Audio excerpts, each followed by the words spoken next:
Good morning everyone, welcome to my YouTube channel let's learn with Muskan. आज का हमारा विषय है हड़प्पा सभ्यता। आज मैं आपको इतिहास के एक ऐसे सफर पर ले जाने वाली हूँ जिसने भारतीय उपमहाद्वीप के इतिहास को पूरी तरह बदल दिया। हम बात कर रहे हैं हड़प्पा सभ्यता की, जिसे सिंधु घाटी सभ्यता भी कहा जाता है।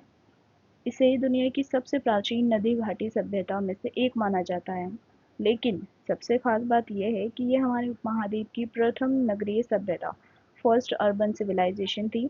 जब दुनिया के बाकी हिस्सों में लोग कबीलों में रह रहे थे, तब यहाँ के लोग सुनियोजित शहर में रह रहे थे। ये सभ्यता मुख्य रूप से सिंधु और उसकी सहायक नदियों के आसपास फैली फूली।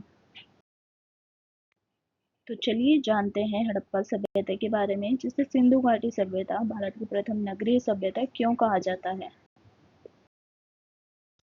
इस सभ्यता के बारे में बताते हुए मैं आपको ये भी बताऊंगी कि ये कोई छोटी मोटी बस्ती नहीं थी। ये अपने समय में मिस्र और मेसोपोटामिया जैसी महान सभ्यताओं के समकालीन थी। आकार में उनसे भी बड़ी थी और ये कांस्य युगीन सभ्यता थी। यानी यहाँ के लोगों ने तांबे और टीन को मिलाकर कांसा बनाना सीख लिया था। ये एक बेहद शांति प्रिय और व्यापार प्रधान समाज था, जहाँ युद्ध के हथियार बहुत कम और व्यापार व कला के प्रमाण सबसे ज्यादा मिले हैं। तो अब सवाल उठता है कि हजारों साल पुरानी इस सभ्यता का पता कैसे चला। 19वीं सदी में जब यहाँ रेलवे लाइन बिछाई जा रही थी, तब लोगों को कुछ पुरानी ईंटें मिली। लेकिन इसकी असली खोज 1921 में हुई। भारतीय पुरातत्व सर्वेक्षण के महानिदेशक सर जॉन मार्शल के नेतृत्व में राय बहादुर दयाराम साहनी ने सबसे पहले हड़प्पा नामक स्थल की खुदाई की। इसके ठीक एक साल बाद 1922 में रखालदास बनर्जी ने मोहनजोदड़ो की खोज की। चूंकि पहला शहर हड़प्पा मिला था, इसीलिए इतिहास में इसे हड़प्पा सभ्यता का नाम दिया गया। अगर हम इसके विस्तार की बात करें तो इसका भौगोलिक क्षेत्र आज के 3 देशों से था, भारत, पाकिस्तान और अफगानिस्तान। इसका कुल क्षेत्रफल लगभग 13 लाख वर्ग किलोमीटर था। इसका आकार त्रिभुजाकार था। उत्तर में मांडा से लेकर दक्षिण में महाराष्ट्र के दैमाबाद तक और पश्चिम में बलूचिस्तान के सुतकांगेंडोर से लेकर पूर्व में उत्तर प्रदेश के आलमगीर तक इसका साम्राज्य फैला हुआ था। उस दौर के हिसाब से एक विशाल क्षेत्र हुआ करता था। इस सभ्यता के कई हजार स्थल खोजे जा चुके हैं, जिनमें से कुछ प्रमुख स्थलों के नाम, उनकी आज की लोकेशन मैं आपको बताती हूँ। हड़प्पा और मोहनजोदड़ो, ये दोनों अब पाकिस्तान में है। मोहनजोदड़ो का मतलब होता है मोइदो का टीला। ठीक है। लोथल, ये गुजरात में है, जो एक बहुत बड़ा बंदरगाह हुआ करता था। कालीबंगा, ये राजस्थान में है, जहाँ से जुते हुए खेत और चूड़ियों के साक्ष्य मिले हैं। धोलावीरा, यह भी गुजरात में है, जो अपनी बेहतरीन जल प्रबंधन प्रणाली के लिए जाना जाता है। बात करें राखीगढ़ी, ये हरियाणा में है और ये वर्तमान में खोजा गया सबसे बड़ा हड़प्पा स्थल है। रेडियो कार्बन डेटिंग के अनुसार इस सभ्यता का मुख्य काल जो है वो 2600 ईसा पूर्व से 1900 ईसा पूर्व माना जाता है। लेकिन ये अचानक से इतनी विकसित नहीं हुई। इसका विकास 4 चरणों में हुआ। प्राक हड़प्पा चरण, जब लोग गांव में रहते थे और खेती की शुरुआत कर रहे थे। आरंभिक हड़प्पा चरण, जब लोग छोटे छोटे कस्बे में बसने शुरू हुए। परिपक्व हड़प्पा चरण, ये वह दौर था जब लोग बड़े बड़े शहर बने और व्यापार चमका और बेहतरीन नगर नियोजन व्यवस्था जो है सामने आई। उत्तर हड़प्पा चरण की बात करें तो जब शहरों का पतन होने लगा, लोग फिर से ग्रामीण संस्कृति की तरफ लौटने लगे। हड़प्पा सभ्यता की सबसे अद्भुत विशेषता थी उसकी नगर योजना। शहर 2 भागों में बटे होते थे। एक दुर्ग, सिटाडेल, जो ऊंचाई पर बना होता था, जहां शायद शासक वर्ग रहता था, और दूसरा निचला शहर, जहां आम जनता रहती थी। यहाँ के शहर ग्रिड पद्धति पर बने थे, यानी सड़कें एक दूसरे को समकोण पर काटती थी।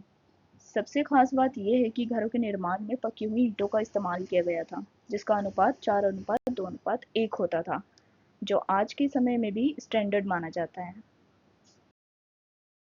आपको ये जानकर हैरानी होगी कि आज के आधुनिक शहरों में भी मानसून के वक्त में क्या होता है, पानी भर जाता है। लेकिन लगभग 5000 साल पहले भी हड़प्पा के लोगों के पास ऐसी व्यवस्था थी, क्योंकि यहाँ इतनी जल्दी पानी नहीं भरता था। हर घर की नाली गली की मुख्य नाली से जुड़ी होती थी। ये नालियाँ जो थी वो पूरी तरीके से ढकी होती थी और इन्हें साफ करने के लिए जगह जगह पर मैन होल बनाए गए थे। सफाई के प्रति उनकी ये जागरूकता सच में हैरान कर देने वाली है। अगर हम बात करें उनके घरों की तो उनके मकान एक मंजिला, दो मंजिला दोनों हुआ करते थे। घरों के बीच में एक बड़ा आंगन होता था और उनके चारों ओर कमरे बने होते थे, जैसे कि आप इस चित्र में देख भी सकते हैं। इसमें एक बात का और ध्यान रखा जाता था कि प्राइवेसी को बहुत ज़्यादा इधर मैटर किया जाता था। मुख्य सड़क से घर के अंदर का हिस्सा सीधा दिखाई ना दे, इसलिए क्या है वो वहाँ पे कुछ सिस्टम्स भी बना के रखते थे। लगभग हर घर में अपना एक कुआं, रसोई और स्नान घर होता था। बात करें हड़प्पा के मोहनजोदड़ो में मिले सबसे प्रसिद्ध इमारतों में से एक महान स्नानागार। ये एक बहुत बड़ा स्विमिंग पूल जैसा था, जिसके चारों तरफ सीढ़ियाँ बनी थी और कपड़े बदलने के लिए कमरे भी बने थे। इसे इस तरह बनाया गया था कि इसमें से पानी का जो लीकेज है रिसाव ना हो, इसके लिए ईंटों के ऊपर जिप्सम और तारकोल का लेप भी लगाया गया था। गंदे पानी को निकालने के लिए और साफ पानी को भरने की भी व्यवस्था की गई थी। अब जो इतिहासकार है उनका मानना है कि जो ये विशाल स्नानघर था, उसका उपयोग क्या है रोजमर्रा में नहाने के लिए नहीं, बल्कि हो सकता है कि किसी विशेष धार्मिक अनुष्ठान, सामूहिक स्नान या त्योहार के अवसरों पर किया जाता है। ये दर्शाता है कि हड़प्पा के समाज में क्या है, स्वच्छता और पवित्रता को कितना ज्यादा सामाजिक और धार्मिक महत्व था। वहीं हमें विशाल अनागार भी प्राप्त होता है, जिसमें इतिहासकारों का मानना है कि वहां पर अन्न भंडार के साक्ष्य और लकड़ी के ढांचे के निशान भी मिले हैं, जिसको लोग क्या है अपने फूड स्टोर करने के लिए करते होंगे यूज। अब बात करते हैं उनकी कला की। हड़प्पा के लोग बहुत अच्छे कलाकार और शिल्पकार थे। उनकी लिपि चित्रात्मक लिपि थी, जिसमें चित्र और चिन्हों का इस्तेमाल किया जाता था। उनकी लिपि दाईं से बाईं ओर लिखी जाती थी और सबसे बड़ी बात यह है कि ये लिपि आज तक कोई पढ़ नहीं पाया है। लेकिन सोचें, यदि ये लिपि पढ़ ली जाए तो इतिहास के कितने राज सुलझ सकते हैं। बात करें मृदभांड की, यहाँ लाल रंग के मिट्टी के बर्तन मिले हैं, जिन पर काले रंग से खूबसूरत ज्यामितीय डिजाइन और पेड़ पौधे, पशु पक्षियों की चित्र बने होते हैं।